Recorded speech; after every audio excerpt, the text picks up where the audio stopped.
উজানে ভারতের ত্রিপুরা থেকে নেমে আসা ঢল ও গত কয়েকদিনের প্রবল বর্ষণে ডুবেছে দেশের ১২ জেলা। পানিবন্দী হয়ে ক্ষতির মুখে পড়েছেন ৩৬ লাখ মানুষ। পানিতে ডুবে ও বিদ্যুৎস্পৃষ্ট হয়ে গত ২ দিনে ৪ জেলায় ৮ জনের মৃত্যুর খবর পাওয়া গেছে। বন্যা কবলিত জেলাগুলো হলো ফেনী, কুমিল্লা, নোয়াখালী, ব্রাহ্মণবাড়িয়া, চট্টগ্রাম, খাগড়াছড়ি, রাঙামাটি, কক্সবাজার, লক্ষ্মীপুর, সিলেট, মৌলভীবাজার ও হবিগঞ্জ।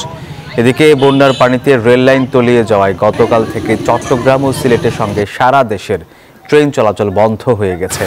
ঢাকা চট্টগ্রাম মহাসড়কের অনেক স্থানে পানি।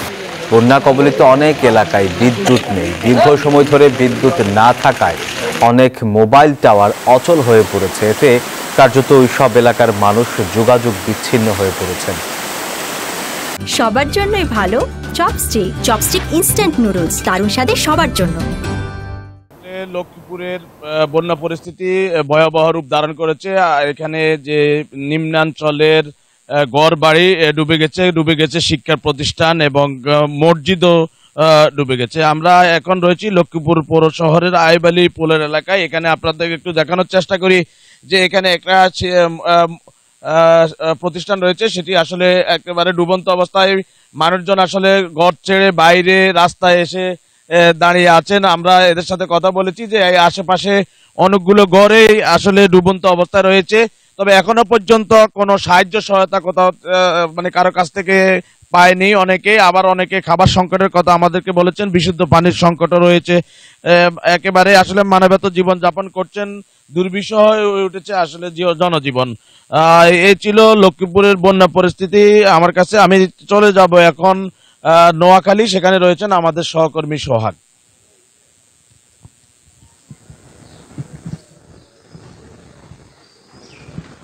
ধন্যবাদ ফাবেল, আপনি যেমনটা লক্ষ্মীপুর থেকে জানিয়েছেন ওখানকার পরিস্থিতি। আমি আছি এখন নোয়াখালীতে। লক্ষ্মীপুরের নোয়াখালীতে পুরো নোয়াখালী এখন পানিতে বাড়ছে।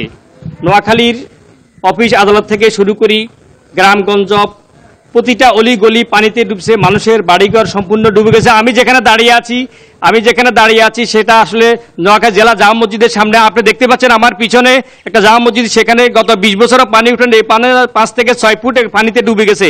আমি আটটু দেখাতে পাচ্ছি যে এটা হলো জেলা জামা মসজিদ সড়ক এবং এখানে মহিলা কলেজ এবং নোয়াখালী জেলা জজ কোর্ট এবং সড়ক ভবন এবং জেলা ম্যাজিস্ট্রেট ভবন সহ এই সড়কটিতে প্রতিদিন হাজার হাজার মানুষ চলাচল করে। এই সড়কটিতে গত 20 বছরও কেউ পানি উঠে নাই, কিন্তু এখন এই পানিতে সব সলেবে। এছাড়া গ্রামগঞ্জের কথা তো আপনাকে বলতে নেই। আমি আপনাকে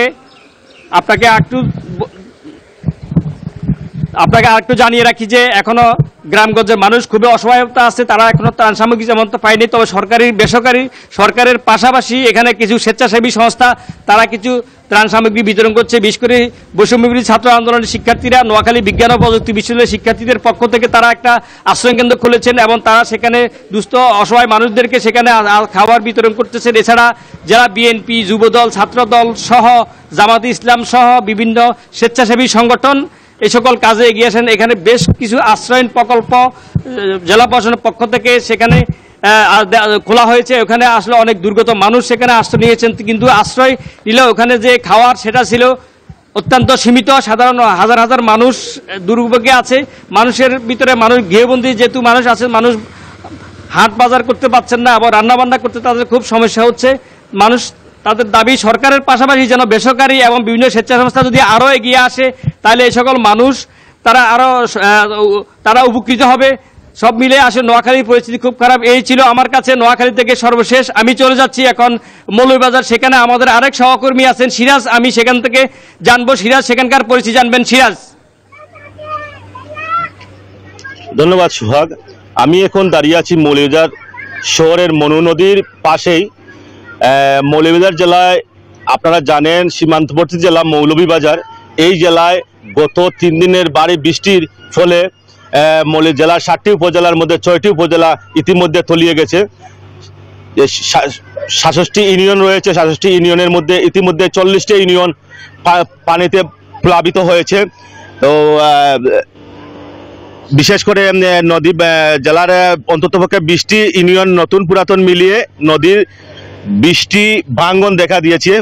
ওই ভাঙ্গনগুলো দিয়ে পানি প্রবেশের ফলে নির্মাঞ্চল ধীরে ধীরে প্লাবিত হচ্ছে, ক্ষয়ক্ষতি হচ্ছে, ফসলি জমি দানি জমিগুলা ক্ষয়ক্ষতি হয়েছে। পানিবন্দী মানুষেরা বানে এবং আশ্রয় কেন্দ্রে জীবনযাপন করতেছেন। আমি জেলা প্রশাসকের কার্যালয় থেকে প্রাপ্ত খবর যে মৌলভীবাজারে এই পর্যন্ত প্রায় 20,50,000 টাকার সরকারি বরাদ্দ এসেছে। তারা ধীরে ধীরে পর্যায়ক্রমে তারা বন্যার্তদের মানুষের পাশে তারা দিতেছেন। অপরদিকে বানবাসী এবং পানিবন্দী মানুষেরা আমাকে জানিয়েছেন সরকারি যে ত্রাণ সামগ্রী তারা এখনো পাননি, অনেকেই অভিযোগ করেছেন।